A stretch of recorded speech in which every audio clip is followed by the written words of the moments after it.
Subscription کے button کو دبائیے اور ساتھ بیل آئیکن پر کلک کیجیے تاکہ آپ کو تمام ویڈیو فوراً مل سکیں۔ اس ویڈیو پسند آنے کی صورت میں اسے لائک، کمنٹ اور شیئر کرنا مت بھولیں۔ صفیہ علل صبح گہری نیند سے بیدار ہوئی۔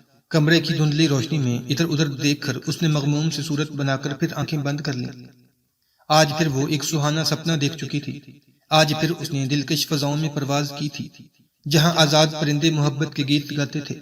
اس نے خاموش نگاہوں سے کسی کے سامنے التجائیں کی تھی اور کسی نے ان التجاؤں کے جواب میں یہ کہا تھا، صفیہ نادان نہ بنو، ہماری زندگی کے راستے مختلف ہیں۔ صفیہ نے اپنے چہرے پر ایک مغموم مسکراہٹ لاتے ہوئے کہا، میرے بدو تم بہت ضدی ہو۔ وہ دوبارہ آنکھیں کھول کر اٹھی اور دوسرے کمرے میں جا کر وضو کرنے کے بعد نماز کے لیے کھڑی ہو گئی۔ نماز کے بعد اس نے ہاتھ اٹھا کر دعا کی اور حسب معمول آج کی اس کی دعا کا آخری فکرہ یہ تھا، اے اللہ اسے ہر آفت سے بچانا۔ دعا ختم کرنے کے بعد صفیہ اٹھ کر اپنے کمرے میں چلی گئی اور دریچہ کھول کر بائیں باغ کی طرف جھانکنے لگی۔ پھر میٹھی اور ہلکے سروں میں ایک گیت گاتی ہوئی دوسری دیوار کے ساتھ قد آدم آئینے کے سامنے جا کھڑی ہوئی۔ اس کی آواز جو موسم بہار کے پرندوں سے کہیں زیادہ شیرین تھی، آہستہ آہستہ بلند ہو رہی تھی، لیکن تھوڑی دیر کے بعد آئینے میں ایک اور صورت دیکھ کر وہ اچانک خاموش ہو گئی۔ اس نے جلدی سے پیچھے مڑ کر قاسم کی طرف دیکھتے ہوئے کہا، قاسم تم؟ قاسم نے مسکراتے ہوئے کہا، صفیہ تم خاموش ہو گئی، تمہاری آواز۔ صفیہ نے تلخ لہجے میں اس کی بات کاٹتے ہوئے کہا، میری آواز بہت اچھی ہے لیکن تمہیں چوروں کی طرح میرے کمرے میں آنے کا کوئی حق نہیں ہے، تشریف لے جاؤ ورنہ سکینہ کو آواز دیتی ہوں۔ قاسم نے کہا، صفیہ میں نے کیا خطا کی ہے؟ تمہیں مجھ سے اس قدر نفرت کیوں ہے؟ اور تمہارے یہ نغمے اگر میرے لیے نہ تھے کس کے لیے تھے؟ صفیہ مجھے اس قدر نہ ستاؤ، تم جانتی ہو میں تمہیں کس قدر چاہتا ہوں۔ صفیہ نے غصے سے لال پیلی ہوتے ہوئے کہا، قاسم جاؤ، ابھی تک تمہارے دماغ پر رات کی شراب کا اثر باقی ہے۔ قاسم نے غصہ ضبط کرتے ہوئے کہا، صفیہ تمہیں معلوم ہے کہ میں شراب ترک کر چکا ہوں، لیکن اگر میری کوئی عادت بری بھی ہو تو زندگی کے طویل سفر میں ہم دونوں ایک کشتی پر سوار ہوں گے، اس لیے مجھے اس قدر ناقدانہ نظروں سے دیکھنے کی عادت ترک کر دو، ہم دونوں کے لیے بہتر ہوگا۔ صفیہ نے تنک کر جواب دیا، قاسم جاؤ، میں تمہاری کشتی میں سوار ہونے کی بجائے دریا کے بھنور میں ڈوب مرنے کو ترجیح دوں گی۔ قاسم نے خفیف سا ہو کر کہا، اس قدر سرد مہری ٹھیک نہیں، مجھ میں ہزار خامیاں ہوں لیکن میں تمہارا ہوں۔ میں تمہاری ایک مسکراہٹ کے لیے موت سے کھیل سکتا ہوں، آگ میں کود سکتا ہوں، پہاڑوں سے ٹکرا سکتا ہوں، میں تمہارے لیے۔ صفیہ نے کہا، ہاں رک کیوں گئے؟ کہو میں تمہارے لیے آسمان کے تارے نوچ سکتا ہوں، سمندر کی گہرائیوں میں غوطہ لگا کر موتی نکال سکتا ہوں، بڑے بڑے جابر شہنشاہوں کے تاج اتار سکتا ہوں، آندھیوں سے لڑ سکتا ہوں، طوفانوں سے کھیل سکتا ہوں، لیکن ایک انسان نہیں بن سکتا۔ قاسم تمہیں یہ غلط فہمی کب سے ہوئی کہ تم ایک شاعر بھی ہو؟ قاسم نے اپنی بکھلاہٹ پر قابو پاتے ہوئے کہا، صفیہ میرے جذبات کی توہین نہ کرو، میں شاعر نہیں، تمہارے جذبات وہ اس قابل بھی نہیں کہ ان کی توہین کی جائے۔ تم اگر یہاں ٹھہرنے پر مصر ہو تو میں جاتی ہوں، لیکن میرا پیچھا کیا تو میں سیریز چچا کے پاس چلی جاؤں گی۔ صفیہ یہ کہہ کر قاسم کی طرف غصے اور نفرت سے دیکھتی ہوئی کمرے سے باہر نکل گئی۔ محل کے باغ سے چند پھول توڑنے کے بعد صفیہ درختوں کے ایک جھنڈ میں پہنچی۔ شاخوں سے شبنم کے قطرے گر رہے تھے لیکن صفیہ کو ان کا احساس تک نہ تھا۔ یہ وہ مقام تھا جہاں طاہر کے ساتھ تنہائی میں اس کی پہلی ملاقات ہوئی تھی، اور جب سے طاہر خلیفہ کا پیغام لے کر قراقرم کی طرف روانہ ہوا تھا، باغ کا یہ گوشہ اس کی توجہ کا مرکز بن چکا تھا۔ ان درختوں کے پتے، پھل اور پھول اسے دوسرے درختوں سے مختلف نظر آتے تھے۔ آج قاسم کی ملاقات کے بعد وہ اپنے دل پر ایک بھاری بوجھ لے کر یہاں آئی تھی۔ سورج کی ابتدائی کرنیں درختوں کے پتوں سے چھن چھن کر آ رہی تھی۔ صفیہ نے آسمان کی طرف دیکھا اور انتہائی مغموم آواز میں کہا، طاہر تمہیں شاید معلوم بھی نہ ہو کہ میں کون ہوں اور تم میرے لیے کیا بن چکے ہو۔ خوارزم کی حدود عبور کرنے کے بعد طاہر اور اس کے ساتھیوں کو مملکت تاتار کی سرحدی چوکی پر کچھ مدت رکنا پڑا۔ چوکی کے افسر نے انہیں ہر ممکن سہولت پہنچانے کی کوشش کی، تاہم طاہر یہ محسوس کرتا تھا کہ وہ اور اس کے ساتھی ایک خیمے میں نظر بند کر دیے گئے ہیں۔ انہیں آس پاس کی پہاڑیوں پر گھومنے کی اجازت نہ تھی۔ طاہر ٹوٹی پھوٹی تاتاری زبان میں کسی سپاہی سے کوئی سوال پوچھتا تو اسے کوئی جواب نہ ملتا، چونکہ افسر کے سوا کسی کو ان کے ساتھ بات کرنے کی اجازت نہ تھی۔ تاتاری جاسوس ان کے ساتھ سائے کی طرح لگے رہتے تھے۔ طاہر نے چوکی کے افسر کو بارہا یہ سمجھانے کی کوشش کی کہ وہ چنگیز خان کے نام خلیفہ بغداد کی طرف سے ایک ضروری پیغام لے کر آیا ہے، لیکن اسے ہر بار یہی جواب ملتا، خان اعظم کے پاس پیغام بھیج دیا گیا ہے، ان کی ہدایات ملتے ہی آپ کو روانہ کر دیا جائے گا۔ قریباً 3 ہفتوں کے بعد ایک تاتاری افسر چند سپاہیوں کے ہمراہ اس چوکی پر پہنچا اور اس نے طاہر کی گزشتہ تکالیف پر اظہار معذرت کے بعد بتایا کہ خان اعظم نے آپ کو شرف بازیابی بخشا ہے۔ چند ہفتے اس افسر کی رہنمائی میں دشوار گزار پہاڑی راستے طے کرنے کے بعد طاہر اور اس کے ساتھی ایک دن کوہ قراقرم کی اس وادی میں داخل ہوئے جس میں حد نگاہ تک چنگیز خان کی افواج کے خیمے دکھائی دیتے تھے، اور اس وادی کے چاروں اطراف بلند پہاڑ تھے۔ بغداد سے وزیر اعظم نے طاہر کے ساتھ 3 آدمی روانہ کیے تھے۔ 2 ایرانی تھے جن میں سے ایک کا نام کمال اور دوسرے کا نام ابو اسحاق تھا، تیسرے کا نام جمیل تھا اور یہ عراقی تھا۔ یہ تینوں سفر کے دوران وزیر اعظم کی ہدایت کے مطابق نہایت مستعدی سے طاہر کے احکام کی تعمیل کرتے رہے۔ راستے میں کئی بار ان کی تلاشی لی جا چکی تھی، اس لیے طاہر کو یہ اطمینان تھا کہ اگر ان میں سے کوئی خلیفہ یا وزیر اعظم کی طرف سے کوئی خفیہ پیغام بھی لے کر آیا ہو تو بھی چنگیز خان کو اپنی صداقت کا یقین دلانے کے لیے وہ کوئی نشانی پیش نہیں کر سکے گا۔ لیکن مملکت تاتار میں داخل ہوتے ہی طاہر کو اس بات کی پریشانی ہوئی کہ اس کے ساتھیوں میں سے ابو اسحاق تاتاری زبان میں کافی دسترس رکھتا تھا، اور وہ چنگیز خان کی جائے قیام تک پہنچتے پہنچتے تاتاری افسر سے کافی بے تکلف ہو گیا تھا۔ سفر کے دوران اس نے کئی مرتبہ تاتاری افسر اور ابو اسحاق کو باقی قافلے سے آگے نکل کر یا پیچھے رہ کر نہایت رازدارانہ طریقے سے ایک دوسرے کے ساتھ باتیں کرتے دیکھا تھا۔ خیموں کے اس شہر میں داخل ہونے کے بعد یہاں چنگیز خان اور اس کی افواج تذکیر عالم کی تیاریوں میں مصروف تھی۔ تاتاری افسر ایک کشادہ خیمے کے سامنے رکا اور گھوڑے سے اتر کر طاہر سے مخاطب ہوا، آپ اس خیمے میں آرام کریں، میں خان اعظم کو اطلاع دیتا ہوں۔ اس کے بعد اس نے چند سپاہیوں کو جو خیمے سے باہر کھڑے ان کی راہ دیکھ رہے تھے اشارہ کیا۔ انہوں نے آگے بڑھ کر طاہر اور اس کے ساتھیوں کے گھوڑوں کی باگیں پکڑ لیں اور وہ گھوڑے سے اتر کر ایک اور افسر کی رہنمائی میں خیمے کے اندر داخل ہوئے۔ یہ خیمہ مخمل کے پردوں اور ایرانی قالینوں سے سجا ہوا تھا۔ طاہر اور اس کے ساتھیوں نے عصر کی نماز ادا کی۔ دعا کے بعد طاہر نے ابو اسحاق سے سوال کیا، تم راستے میں اس تاتاری افسر کے ساتھ کیا باتیں کر رہے تھے؟ ابو اسحاق نے ایک معنی خیز تبسم کے ساتھ اپنے ساتھیوں کی طرف دیکھا اور جواب دیا، کچھ نہیں، وہ مجھے چنگیز خان اور میں اسے اپنے خلیفہ کے متعلق بتا رہا تھا۔ تم تمام راستے مجھ سے یہ بات کیوں چھپاتے رہے کہ تم تاتاری زبان جانتے ہو؟ اگر آپ مجھ سے پوچھیں تو میں آپ کو بتا دیتا۔ وزیر اعظم کو معلوم تھا کہ تم تاتاری زبان جانتے ہو۔ اسحاق نے قدرے پریشان ہو کر جواب دیا، وزیر اعظم مجھ جیسے معمولی آدمی کے متعلق اس قدر واقفیت حاصل کرنے کی ضرورت کب محسوس کرتے ہیں؟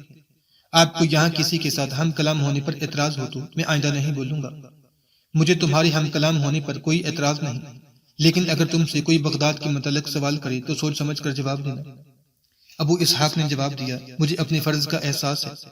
تھوڑی دیر بعد تاتاری افسر ان کے خیمے میں داخل ہوا اور اس نے طاہر سے کہا، خان اعظم صبح آپ سے ملاقات کریں گے۔ میں نے آپ کی خردنوش کا انتظام ایک ایرانی ملازم کے سپرد کر دیا ہے، وہ آپ کا مسلمان بھائی ہے اور آپ کو کسی قسم کی تکلیف نہ ہوگی۔ جس وقت طاہر تاتاری افسر کے ساتھ باتیں کر رہا تھا، ابو اسحاق خیمے سے اٹھ کر باہر نکل گیا، اور جب یہ افسر رخصت ہوا تو طاہر اٹھا اور خیمے کے دروازے پر کھڑا ہو کر باہر جھانکنے لگا۔ ابو اسحاق چند قدم کی فاصلے پر تاتاری افسر سے باتیں کر رہا تھا۔ شام کے وقت طاہر کے تینوں ساتھی وادی میں چکر لگانے کے بہانے باہر نکل گئے اور اس وقت واپس آئے جب وہ عشاء کی نماز پڑھ کر سونے کا ارادہ کر رہا تھا۔ طاہر نے انہیں سخت سست کہا تو ابو اسحاق بولا، میں آپ سے معافی چاہتا ہوں، آئندہ ایسی غلطی نہ ہوگی۔ یہ تاتاری لوگ بڑے دہشتی ہیں۔ ہم سیر کے لیے نکلے تھے، ایک خیمے کے پاس ہمیں چند سپاہیوں نے گھیر لیا اور زبردستی ہم تینوں کے سر مونڈ کر ہماری کھوپڑیوں پر سیاہی مل دی۔ خدا کا شکر ہے کہ آپ ہمارے ساتھ نہیں تھے۔ یہ کہتے ہوئے ابو اسحاق نے اپنا امامہ اتار دیا اور کہا، دیکھیے انہوں نے ہماری کیا درگت بنائی ہے۔ ابو اسحاق اور ان کے ساتھیوں کے سر واقعی مڑے ہوئے تھے اور بالوں کی جگہ ان پر سیاہ روغن چمک رہا تھا۔ طاہر نے کہا، عجب احمق لوگ ہیں یہ، میں چنگیز خان کے سامنے اس بدسلوکی پر احتجاج کروں گا۔ ابو اسحاق نے کہا، یہاں سر مونڈنا نئی بات نہیں، ایک افسر کہہ رہا تھا کہ مہمان کا سر مونڈنا بھی یہاں مہمان نوازی میں داخل ہے۔ خدا کا شکر ہے کہ انہوں نے اپنے خنجروں کی تیزی کی آزمائش کے لیے ہمارے سروں کے بال ہی منتخب کیے، ورنہ ایک تاتاری کے ہاتھ کو اپنی شارک سے اس قدر قریب دیکھنا خطرے سے خالی نہ تھا۔ اگلی صبح چنگیز خان کی ایلچی کے ساتھ شاہی ایوان کی طرف چل دیا۔ شاہی ایوان اس وادی کے ایک سرے پر چند خوبصورت خیموں پر مشتمل تھا۔ پہاڑی کے اوپر جانے والی سڑک کے نچلے سرے پر دائیں اور بائیں انسانی کھوپڑیوں سے 2 بلند مینار تعمیر کیے گئے تھے اور سڑک کے دونوں کناروں پر نیچے سے اوپر تک کھوپڑیوں کی قطاریں بنائی گئی تھی۔ طاہر کے چہرے سے اس کے تاثرات کا اندازہ لگاتے ہوئے تاتاری افسر نے کہا، یہ صرف بڑے بڑے سرداروں کی کھوپڑیاں ہیں، انہیں ان کی حیثیت کے مطابق جگہ دی گئی ہے، نچلے طبقے کے لوگوں کی کھوپڑیاں یہاں نہیں لائی گئیں۔ اوپر خان اعظم کے خیمے کے سامنے آپ ان حکمرانوں اور فوجی رہنماؤں کی کھوپڑیوں کا انبار دیکھیں گے جنہوں نے ہماری عظمت کے سامنے سر بسجود ہونے سے انکار کر دیا تھا۔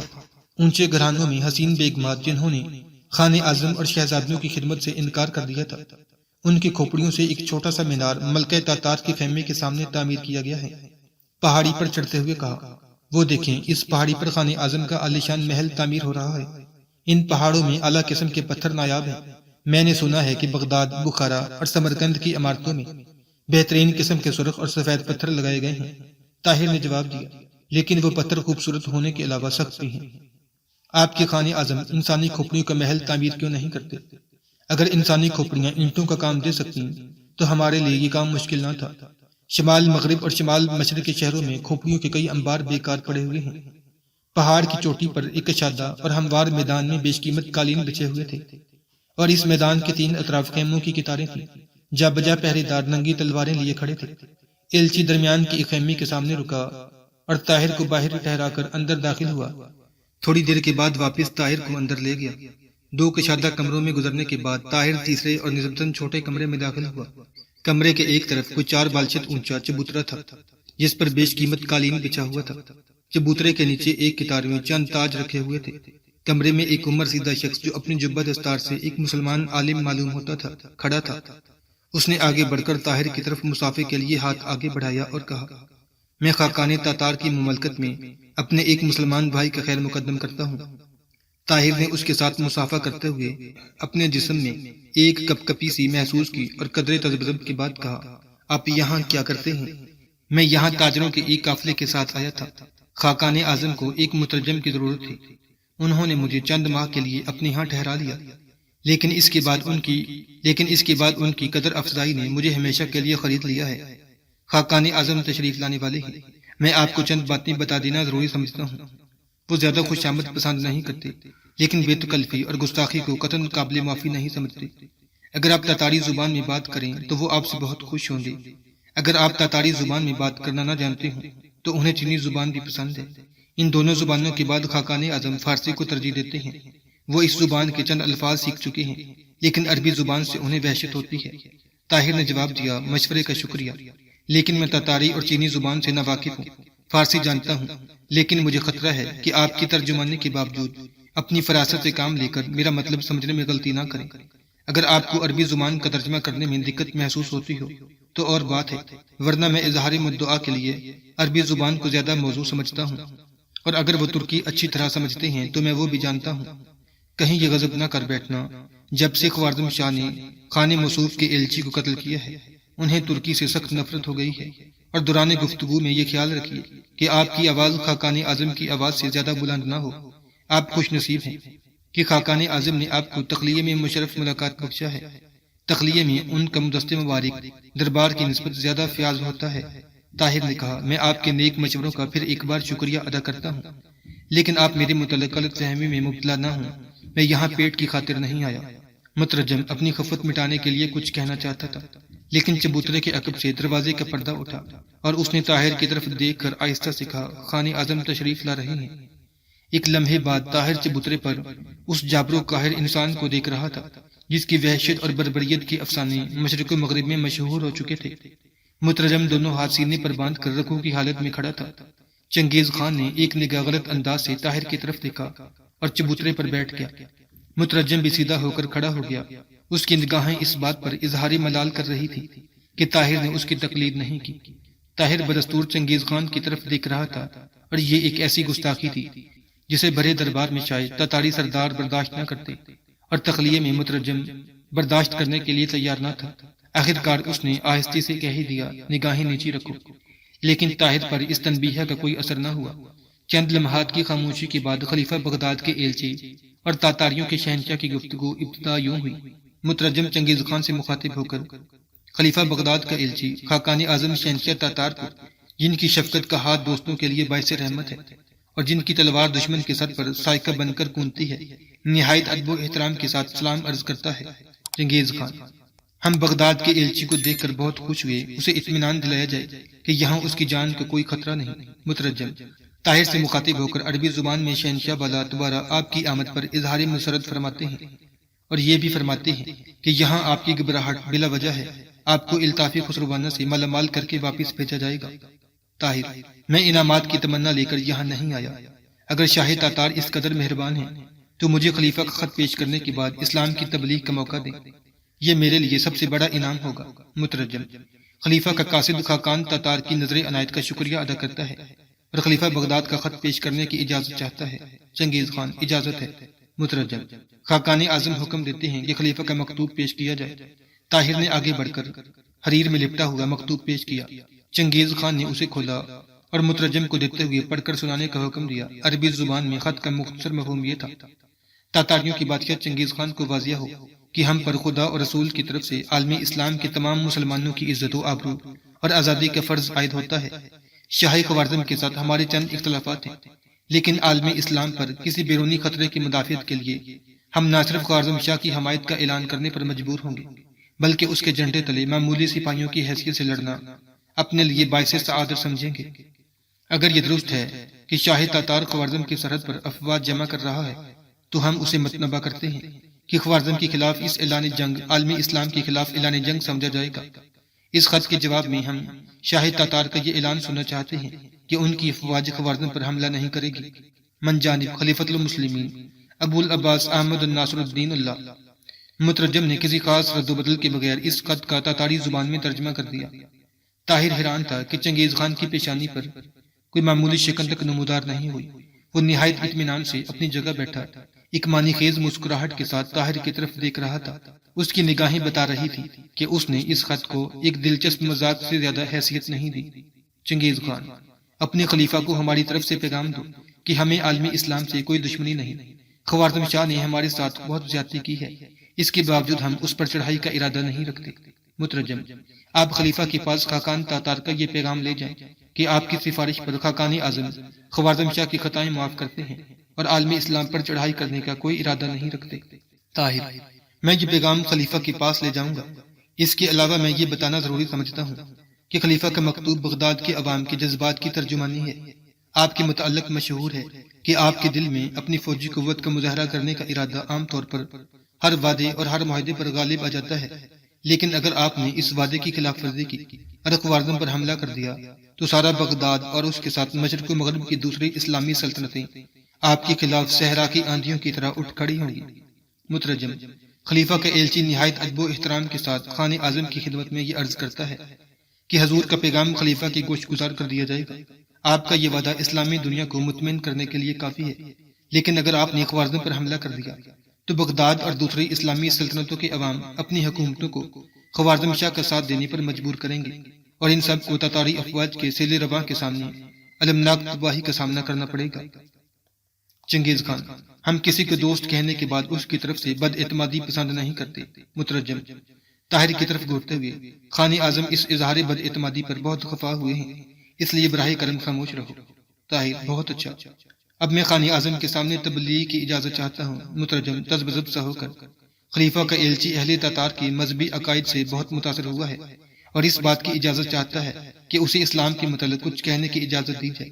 چنگیز خان: اسے ہماری طرف سے یقین دلایا جائے کہ ہم وفادار مسلمانوں سے نفرت نہیں کرتے۔ مترجم طاہر سے مخاطب ہو کر: خان اعظم بہت مصروف ہیں اور آپ کو رخصت کی اجازت دیتے ہیں اور یہ بھی فرماتے ہیں کہ وفادار مسلمانوں سے انہیں کوئی پرخاش نہیں۔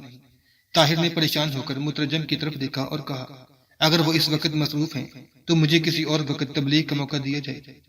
چنگیز خان نے پوچھا: خلیفہ کا ایلچی کیا کہتا ہے؟ مترجم نے کہا: یہ حضور کا شکریہ ادا کرتا ہے اور درخواست کرتا ہے کہ اگر حضور کسی بات پر خفا ہو گئے ہوں تو اسے معاف کیا جائے۔